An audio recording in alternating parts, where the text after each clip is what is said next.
messier. So as a business leader or an entrepreneur, how do you really convert this, maximize this crisis to opportunities and growth? Hi, I'm Praveen Gautam, and welcome to the Digital Perspective. This program is all about exploring your digital trends, strategies, and really practical ideas to help business to build a brand and monetize it today. Right now, I can see a number of the viewers in different social medias. Yes, Facebook, YouTube, and LinkedIn, one of our favorite channel. So if you're just tuning in and you are new, just type a new or say good day. We would love to have you in a future episode. So if you have been following us in past episodes, welcome to the show. This would be very exciting and very different today, very different live streaming. And obviously, we would talk about the events, how to maximize it. 15, 20 minutes, feel comfortable wherever you are watching this from. And we will deep dive. And obviously, don't forget to give a thumbs up, comments, or any specific questions you have, or share these videos to your wider community. All right, so let's get into it. One of the questions which we have been asked about by our community's business leaders is, Praveen, how do we really engage online, especially when we are hosting the virtual event or conferences? And that's where we're going to cover up today with my special guest today. And it's very interesting, actually. His personal belief is that the technology is almost like a fire. What does that mean? Is obviously a brilliant servant or a poor master. And today we will look at some of the technologies and the ways that help us to increase the value of a client, better engagement, and obviously deliver a greater connecting with the clients day in, day out. And a little bit about him. Yes, he is the first male worldwide to be a certified virtual presenter with Power Women Worldwide. And he has produced events across Asia, Americas, Australasia. And what I found about him is he always have a fun when he does it. So let's welcome to my good friend, Warwick Mary, all the way from Melbourne. Good, mate? How you doing? Thank you so much for having me here. I'm looking forward to a fun chat. You bet. Well, Warwick, we both, I was just, thinking about last night. And I see a common things here. Obviously, we both believe in the power of digital, yeah? And in case here, we're talking about get events online. So obviously, you as Australia's leading online event host, my viewers right now is watching this right now, obviously, is so curious to know what does the futures looks like for business events and networking, Warwick? Look, and events, the pandemic's really hit events hard. When it first kicked in, so many events they were postponed, or they were put on hold, then postponed, then moved, then cancelled, and across the board. And it's had such an impact because the supply chain is massive.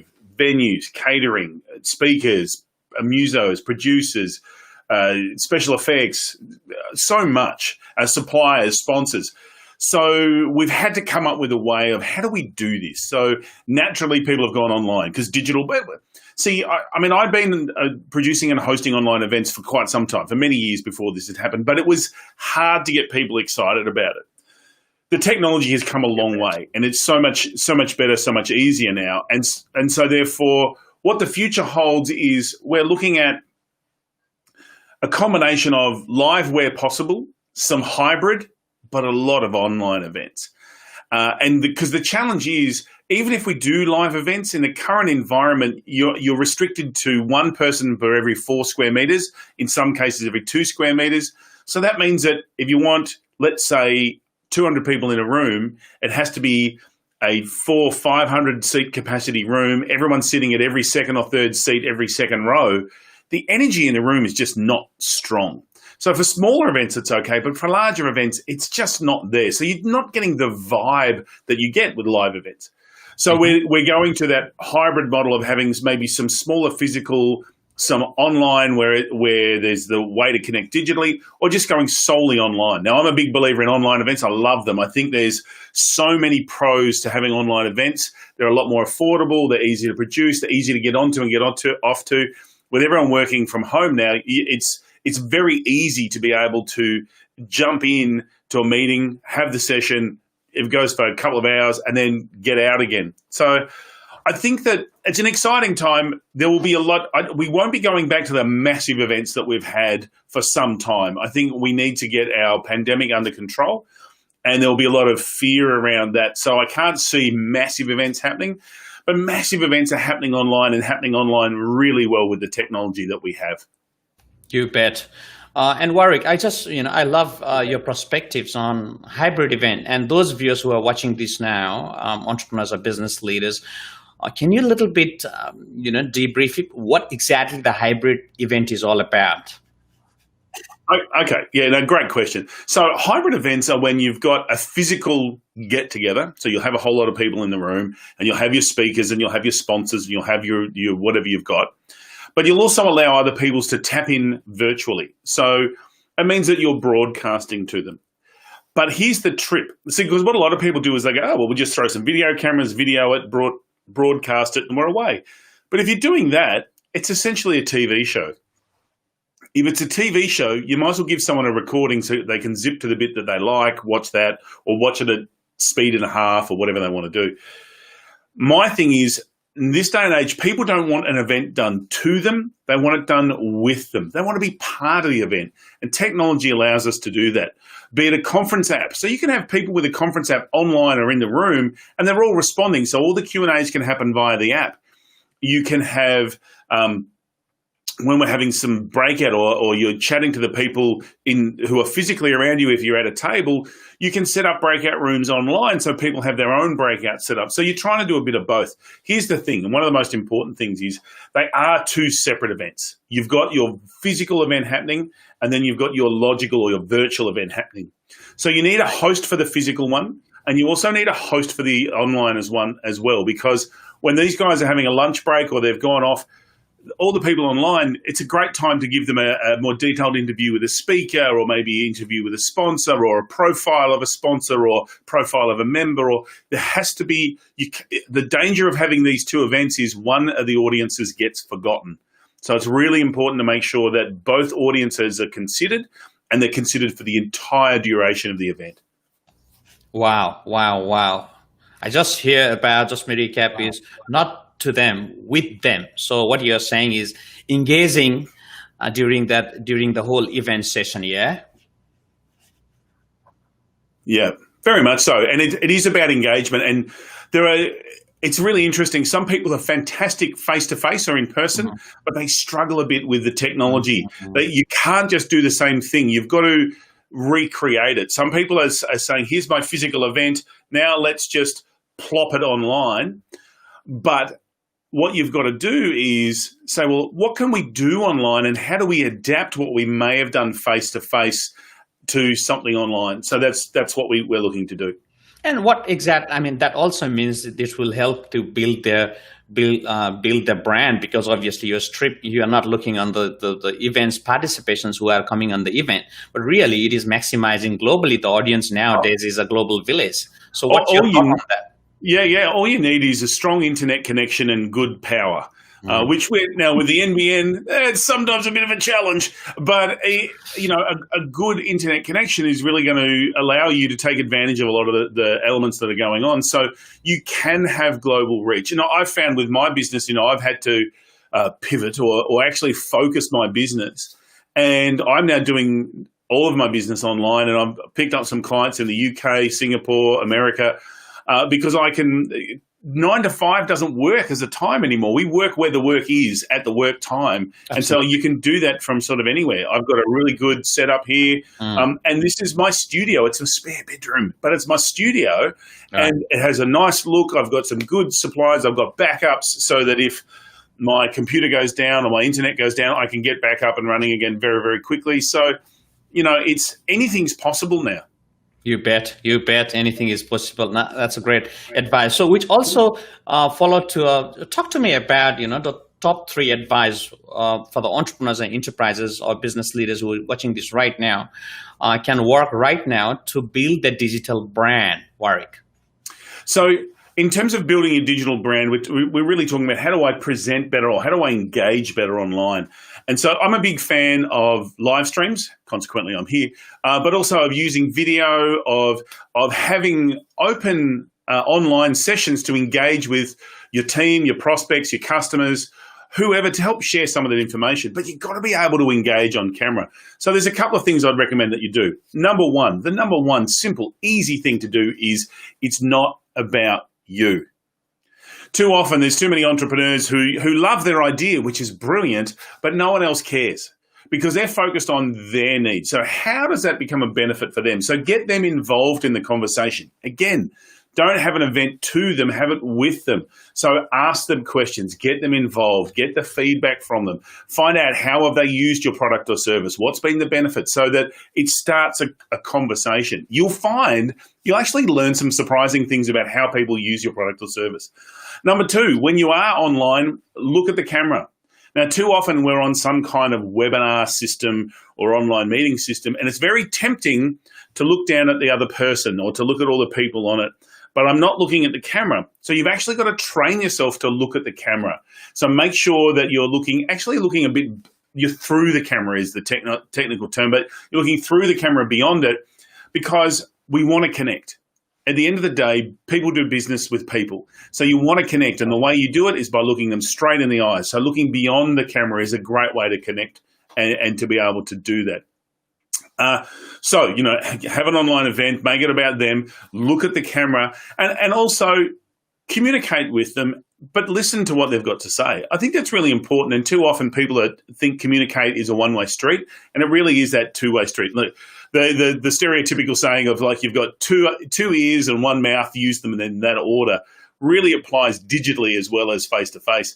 And so make sure you're taking that into account. But I would say the key thing really is to engage them and make sure it's with them and about them, not just you spouting your latest thoughts. That's great advice, Mike. That's great advice. So, by the way, guys, if you're just tuning in, I'm with 𝗪𝒂𝒃, CSP, Australia's leading online event specialist. What he just said is it's not about you. And I remember one of our friend in Professional Speaker Association, he talks about Gary. He talks about their world, the world, and only your world. So your world is almost 5 to 7% or even lesser. And you nail it. Absolutely not about you, about them. And what you have also mentioned about is looking at the camera, looking at that and communicating or engaging. It's a two ways pretty much, isn't it? Yeah, very, very much so. And look, if you're setting up your studio, there's really the three, what I call the holy trinity of your studio. And, for most of us, the studio is the kitchen or the spare bedroom. And that is, you've got to get the lighting right. And so you've got to make sure that you've got enough light so that you're not dark. For me, I've got a window on this side over here. I've got a bright light up over there, and it's just giving me enough light. And I've got a coloured light behind me that just gives a bit of a highlight. So it just lifts that little bit. You've got to make sure that you've got the right perspective on your camera. So there's a rule of thirds. And if you go to YouTube and look at rule of thirds, it'll come up and show you. But essentially, I'm sort of centered in the screen in the top half of the screen. A lot of people will try and be sort of smack center like this, and it just doesn't look quite right. You want to fill that screen. In the same way, behind me, I've got this piece over here, and it's filling that third. So it's just something about the perspective that suits well. And the third, the Holy Trinity, and the most important is you've got to get the sound right. We'll put up with dodgy video. We'll put up with a bit of stuttering in terms of how you move. We'll put up with a bad background or a bookshelf with stuff falling everywhere, but we will not tolerate poor sound. So it's worth taking the time to make sure your sound's right. And that doesn't mean it's all about your microphone. If you're in a room that's got a tiled floor or a hardwood floor, you'll get a lot of bounce. So maybe it's about putting down some mats or throwing some rugs down or putting even just your doona down for the time you're recording or having your online session. Is it closing the curtains so you're not getting that echo or the rebound of the sound? So take a little bit of time to get those three things right. It'll make such a huge difference to when you're online and presenting. Totally. Thank you, 𝗪𝒂𝒃. I hope that's been valued. By the way, guys, if you're just tuning in right now, I'm with 𝗪𝒂𝒃, CSP, Australia's leading online event host. So if you're watching this, feel free to give a thumbs up, share, or comments. If there's any specific questions or any issues you are facing it right now on online presenting, 𝗪𝒃 is a master. So let's go a little bit deeper here, 𝗪𝒃. Yeah, as you know, obviously many people in the community say you are almost a king of engagement to spice up the corporate events, conventions for different organizations, including NAV, Telstra, Vic Uni, or Queensland government, and the number of organizations you have worked here in Australia, New Zealand, and all over the world. So those viewers who are watching this right now, what is your top 5 tips, easy tips, how business leaders and entrepreneurs can present online like a pro? Obviously, you already give a really good ideas, but what is a couple of things they need to be considered to present like a pro, Warwick? Yeah, and this is a very common question. So we've talked about the Holy Trinity in terms of the top 3 for setting up your studio. So that's the foundation. Get that right, and then we're going to work on you as a presenter. And my thing's always been the secret to an awesome presenter is you have to be yourself, amplified. And nowhere is this more obvious than online, because when you're here, there's no one else in the room. Like Prabin's. And while he's in another part of the city, he could be half a world away. I'm here by myself. I've got a dog in the other room. That's it. So therefore, I don't have any physical energy in the room. So I have to actually build my energy a bit, project it a bit more, be a little bit more enthusiastic with a bit more of my facial features. So it really is being yourself amplified. What I mean by that is, if you're usually a more introverted, solemn person, you're not going to come on camera and go, hey, here we go, it's going to be amazing, because it's not you, right? So you've got to be you, but you have to be amplified. You have to be that little bit larger than life so that there's just that something special about how you're doing it. You can't be dull and boring online, because it will be magnified. So you've got to just lift it that little bit. So be yourself amplified is a really important point. Number 2 is make sure you know what you're there for. It's not a great place to get here and waffle. You've got to make sure that you know what is the message that I want to get across. What is it that I want to understand, and communicate that. Listen for that. Understand what it is that you're after, and make sure that you are hitting your objectives. Don't just go, oh, well, it's a half-hour meeting, so it has to go for half an hour. Get in, do the communication, get your needs met, find out what you need, get off. That simple. All right, so we've got, be yourself amplified, be focused, make sure you're focused on what you're trying to achieve. And so the third thing is, again, it is really look at what are they after. So the people that you've brought into your session, your meeting, whatever, try and understand what is it that they want to achieve from it, and really put yourself in their shoes. And again, how do I do it with them? So there's some very simple engagement tools, be it some polling, or there's some external tools you can use to create essentially a digital sticky note board to get different ideas, to make sure that they have that kind of experience about that. And the fourth one is really give them some responsibility in terms of get them to do something, get them to come back with some ideas, get them to do stuff. So it's not you wagging the finger saying, it's you leading and encouraging them to come up with some of the content for the conversation that you're having. There are times when it is an information dispersal, but you've got to make sure it's the right modality for what you're trying to do. If you're just sending information, maybe a video is better than an online session. So you can just do a pre-recorded video, get everything right, short and sweet, nice, well scripted. But if it is that information gathering or trying to make sure there's a stronger connection with people, or even just a social event, I've got to tell you, online social events are actually really very powerful. And you can get, and I've done this with my family and friends, and we'll get 10 to 15 of us, and then we go into breakout little rooms of 2 or 3, have a good connection, come back, swap over. There actually can be a whole lot of fun. And in times like, as Prabin and I are here in Melbourne, so we're locked down, can't go anywhere.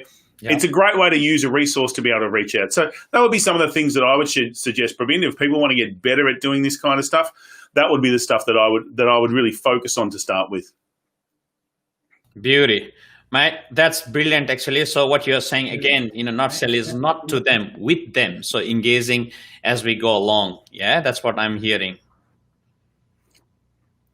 Yeah, very much so. And that's probably one of the foundations of what I espouse, and that is it's got to be with them, not to them. Also, technology is a brilliant tool, but a poor master. So you've got to make sure that you're using the technology for the right reasons. You're not letting the technology use you. Just because you can do it doesn't mean you should do it.